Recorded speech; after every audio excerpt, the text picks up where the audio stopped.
Mentalism is the one area of magic that people buy as being legitimate still. The year test. I hope I get this right.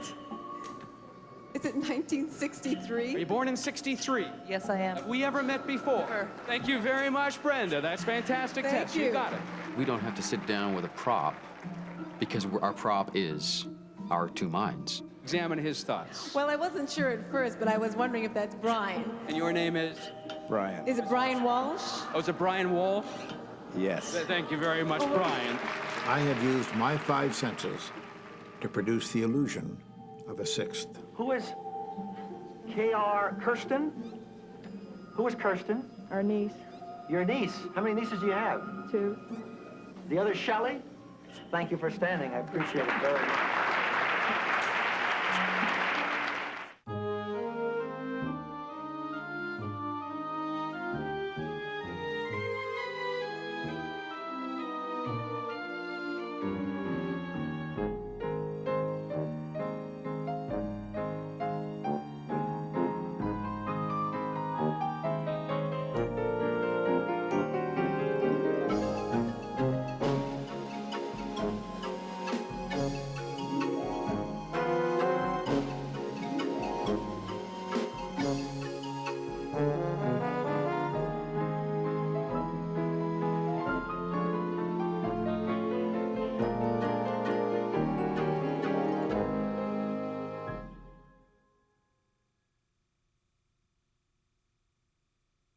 This is very basic, pure, fundamental magic, because if you can do magic with the mind, never mind pulling the rabbit out of the hat, how did you know my phone number? That's what was being asked. We'll give this a try. Is there anybody in the audience with a purse? Just any woman out there. Oh, I hope we get somebody to help us out. Who has one? Not your purse, sir. I want to get a woman. Jeff and Tessa specialize in a branch of magic called mentalism, which basically is magic done with the mind. Where sleight of hand specialists enlist cards and coins, mentalist magicians perform a sort of sleight of mind. Though they may appear to be psychic, mentalists like Jeff and Tessa are actually magical entertainers. Kit with the sewing supplies, a sewing kit, What's inside this little sewing kit over there from a hotel? Yes, Yeah. she stole that from the Hilton Hotel. She's yes. Well, it'll come in handy. All kinds of things Sure. inside this purse. More. Yes. And You've got more business cards than I know what lots to do with of those, inside here. What yes. the heck is this inside? well, you keep focusing on that packet, and I'm thinking of a packet of ketchup. No kidding. Kentucky Fried Chicken. She actually has a Kentucky Fried Chicken ketchup inside her purse, Yeah. ladies and gentlemen. Look at that little ketchup. Boy, you get to all the. I You brought really that got all my- the way from someplace. Well, I think mentalism is a more mature branch of magic. It's messing with people's minds. It's sometimes creating the illusion that you are reading somebody's mind. Well, the lady that I got a thought from a moment ago was Brenda. You might be somebody else. though. Is your name Brenda? Yes, it is. Yeah, how about it? That's it. Very good. In fact, Brenda. Well, I was trying to focus with Brenda because she was sending a thought about her object. Is it Clark you sent a Your thought? last name? It's Clark. It This is is Brenda Clark. Clark. Yes, it is. Now, Brenda, that is your driver's license that you have. This is your driver's license? Yes, it is. Can you? Okay, hold on to this. Let's. Thank you very much for. Thank you very much, Brenda, but I want to try something else with you because I had an impression about a month, the month of March. Is that relevant to you? Is that your birthday by any chance? You're born in March? Yes, I was. Can I get you to think now of the day for me? It's at the very beginning of March. That's the sense I have. The first few days. Is it the 4th? You're born March 4th. Yes, I was. Yes, you are. You want to go for the year? It's up to you. The year test. I hope I get this right. Is it 1963? Are you born in 63? Yes, I am. Have we ever met before? Thank you very much, Brenda. That's fantastic Thank test. you. You got it. Goodbye. Jeff and Tessa are among a new generation of mentalists, following the footsteps of great mental illusionists like Peter Ravine, James Randi, and the biggest name in mentalism, the amazing Kreskin. I consider mentalism really an art form where you're working with the behavior and the thought patterns of people using suggestion, intuitiveness, maybe some form of telepathy. If telepathy doesn't exist, then we have to redefine it. and then some showmanship to dramatize it, even if you're dipping into magic. That's my definition of a mentalist. With the date of... your mind is flitting back and forth over dates. Would the date of October 26 mean something to you? That's right. What does that mean to you? It's my birthday. It is your birthday. I will not go for the year out of deference to you, lovely gal. What does... I've never met you before, have I?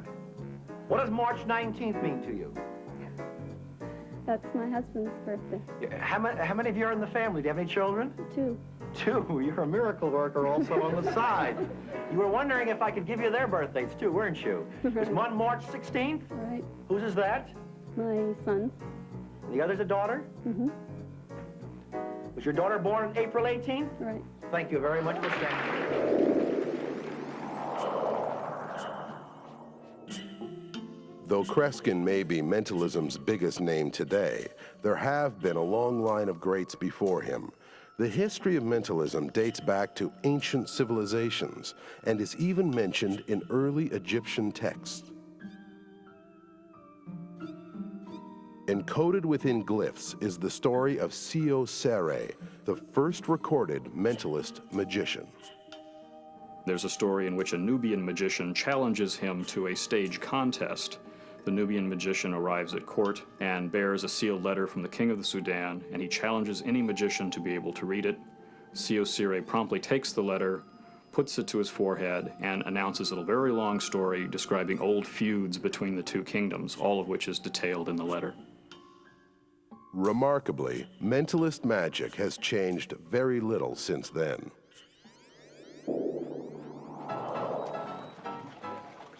At the end of the 19th century, the Zanzigs popularized the Second Sight Act. Julius Zanzig would solicit information from the audience, which his blindfolded wife would then convey, creating the illusion of ESP. Billed as two minds with but a single thought, their Second Sight Act became a mentalist standard, still performed by entertainers like Jeff and Tessa. Okay. So the 2 different people send a clear thought. The strongest thought I have right now, the person has a card with them, and the card is related to money. The person I'm focusing with has a bank card. Yeah, it is. It is too. Okay, and the Good. belongs to this man. Which bank is this, Tess? Can you focus on it for me? I kept seeing green. Is it the Toronto Dominion Bank? That's my... It's a green card, Toronto Dominion Bank. Good. Yes. And more, you didn't answer the gentleman's first name, Tess. No, I wasn't. I'm quite sure you know. Examine his thoughts. Well, I wasn't sure at first, but I was wondering if that's Brian. And your name is? Brian. Is it Brian Walsh? Oh, is it Brian Walsh? Yes. Thank you very much, Brian. That's amazing. Thank you. Yes. In a little bit different manner. In a way that you Another cannot classic see with your mentalist eyes illusion open. is called the blindfold act, where a blindfolded mentalist performs seemingly impossible feats like reading newspapers or copying handwriting. Oldest and the youngest in the... Kuda Bux, known as the man with the X-ray eyes, took the blindfold act one step further. With his eyes wrapped in layers of cookie dough, cotton batting, and thick bandages, Bux could not only copy handwriting, he could also ride a bicycle through city streets and even sharpshoot. But mentalism would really take hold through the unlikely medium of radio. For a time, many mentalists used the art for fortune-telling and for giving pseudo-psychic advice. In the 1940s, a mentalist known as Dunninger became a radio superstar, making mentalism a popular form of entertainment for the masses. Is that correct? Yes, that's correct. Have we ever met before? No, we haven't. The very first time we spoke to one another? Yes. Your mother-in-law does live in Baltimore, Maryland? Yes, she does. Is that address 506 D-R-U-R-Y Lane? That's correct. I appreciate your standing in that. Thank you. Dunninger decided there must be a way of doing a mental act without answering questions, giving people advice, and he did a turning point of his career. He worked alone. He was a great showman. Dunninger's radio show inspired a new generation of mentalists. As a young magician, James Randi caught Dunninger's stage act and was even pulled out of the audience as a volunteer. He turned to me and he said, "Young man, would you take this slate and this piece of chalk and, excuse me, young man, are you a conjurer?" And I thought to myself, it raced through my head, am I wearing a rabbit pin? Have I got silk handkerchief hanging out of my pocket, a billiard ball in my hand? What? How could he possibly know? I said, well, yes, I'm only an amateur and I'm studying. I thought as much, sir. Young man, I hate to say this, but I have to dismiss you and send you back into the audience. These people might be unkind enough to think that we were in cahoots. So if you will take your seat, I'll find another way to have these numbers added. Thank you for coming up. Give him a round of applause. I went down to the audience absolutely stunned. How could he possibly have guessed? Now, what it was just an attempt, a sort of a lucky guess. He would try it. If it didn't work, it was only a joke. But if it did work, it was a miracle. Another Dunninger fan who went on to become a top mentalist is the amazing Kreskin. Known for his many late-night television appearances and for his popular 1970s series, The Amazing World of Kreskin, he made himself into a household name. You concentrate on anything which may have special meaningfulness to you, and I'll jot my impressions down on this folio or pad as soon as they come to me. Stan, if it's true, if it acknowledges the thought. Somebody here in the audience is concentrating his or her thoughts on, well, I get S-H on the initials S-H. Do they ring a bell in anyone's mind? No, wait a minute, I'm sorry, S-H-A-N-T. Someone thinking of shanty or something like that? Would you two people thinking of shanty? I hope you're together. Yes. You are together. What does it mean to you, please, may I ask? Kreskin's act ran the gamut from mentalism to mind reading, to making predictions, to hypnotism, to finding objects hidden in the theater. He became so confident of this ability that for some shows he had the audience hide his paycheck before every show. If he didn't find it, he didn't get paid. It's led to some very bizarre moments. At Northwestern, at the University in Illinois, amongst 8,000 people, I went up to a man and asked him to open his mouth, and I looked at him. I said, I've never asked anybody to do this in my life. It doesn't have to do with the roof of your mouth. And he reached out, took out his upper plates, and they hid in his upper plates. His name is Peter Ravine, and as a world-renowned hypnotist and mental illusionist, he's played to over 8 million people. His specialty was hypnotism. Ravine found his inspiration in a serious article printed in a newspaper in his native Australia. I read an article in a newspaper concerning a padre, an American padre during the war, who hypnotized some Australian troops, and it described what he did.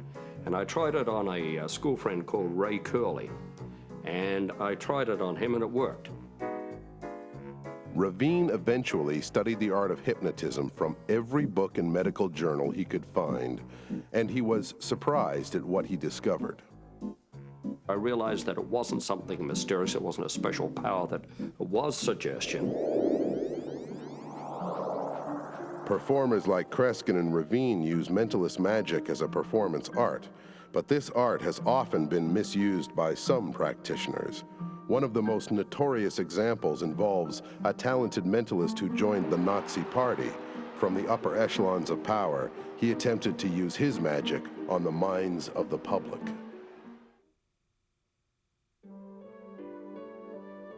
Mentalism has at times provoked controversy, mainly because some of the great mentalists were not magicians, but con artists.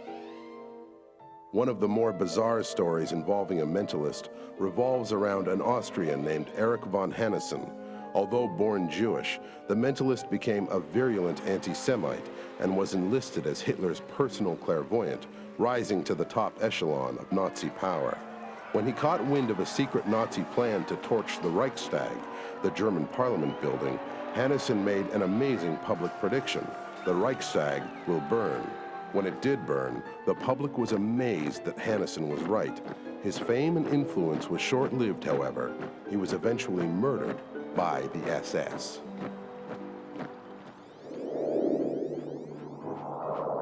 But controversy in mentalism runs deeper still, largely because of mentalism's close relationship with the spiritualist movement. The churches of spiritualism is a recognized religion, like Catholicism, Lutheranism, that sort of thing. It believes that the dear departed, those who have left us, let's be real, those who are dead can actually come back in some sort of form as intelligences, and they can speak through people known as mediums, by means of raps on the table, by means of writing on slates or pieces of paper, by means of taking over the vocal system of the medium and speaking through the medium. There are all manner of beliefs that are practiced.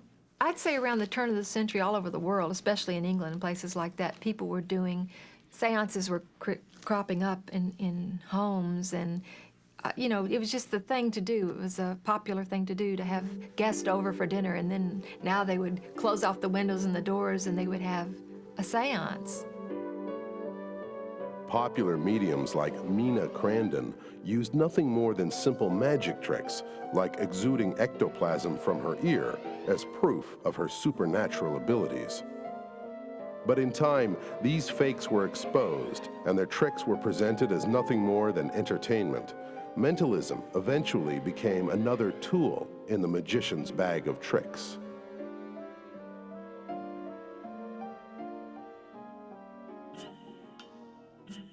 Yet even today, mentalism provokes debate. As a result, performers like Peter Ravine are clear to point out to their audience that what they're seeing is magic and not psychic sorcery. I say now, I have never met a person who can read a mind. I can't read a mind. And I've never seen anyone who can, but I'm going to show you how I would go about it if I could read your mind. Then I do mentalism, and absolutely blows them away. There's a gentleman who ends his performance by saying, "I have used my 5 senses to produce the illusion of a 6th. Thank you and good evening." Now, that takes all the onus off the thing. I mean, there's nothing wrong with a performance like that. The man can appear to be doing a mental act as long as somewhere along the line he says quite clearly that this is not really mental powers. I have no battle with that kind of a performance, none whatsoever. It's obvious I can't read minds, but then I don't believe anyone can, is one of the things I used to say. But what you'll see in the next few minutes will be the closest single thing you'll ever see to actual mind reading. And then I would go out, and believe it or not, after you're finished, and even though you tell them that you're a fake, you know, that this is just for entertainment purposes, people will come back and they want you to give them private readings, and they really believe this. So it's an area where mysticism still pervades a great deal. People want that to be true. Peter, just remember the value of this article. Tell them, identify the value, Tess. My sense right now is we got lucky. It's a big bill. I think it's worth $100. Good, $100 bill. Tell them the serial number, Tess. I need you to focus on that bill for me, Peter. Really look at it closely.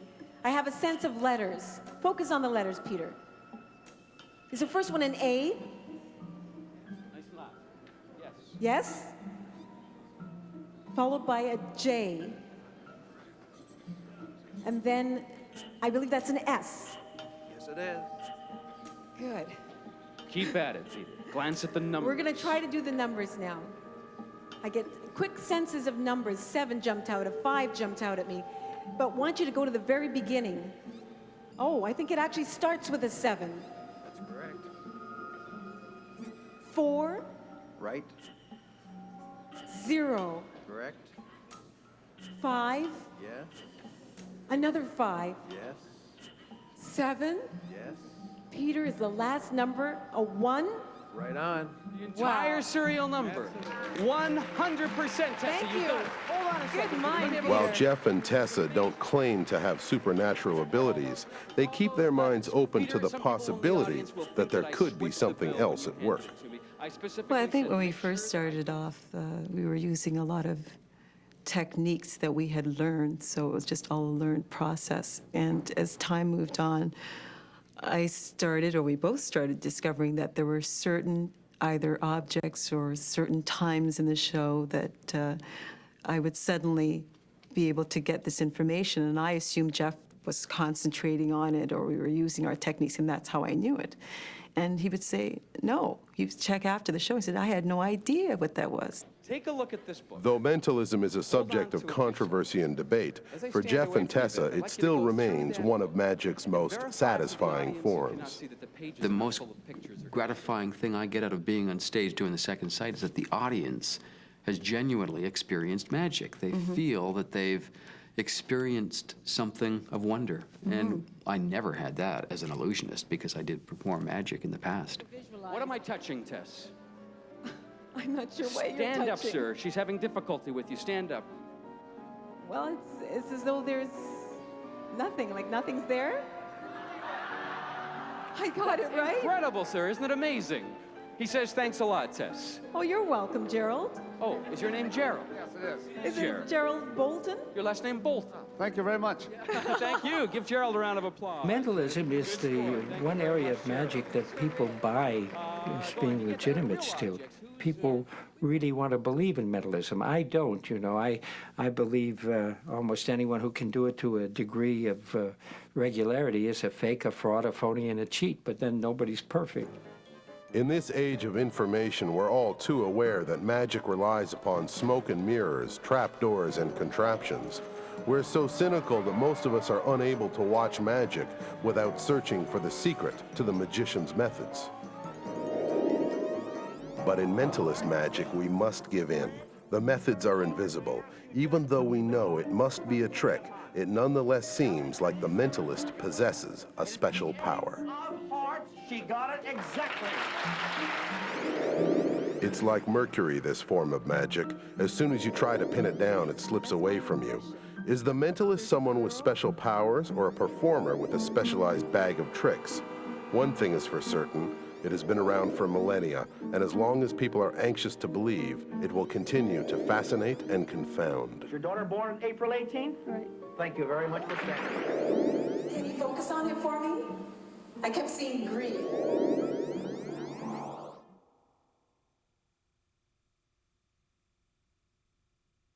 You gotta keep calm. Truth of the matter is, seriously, if you try to lift him now, it's not gonna work. You can try, but there's a distributing of weight, and it just doesn't work. Try, but it just doesn't seem to happen, does it? It's not working. All right, here's what you do. You have the subject in position. The problem and the reason why they could not lift him is that there was not a joining or a harmony of response.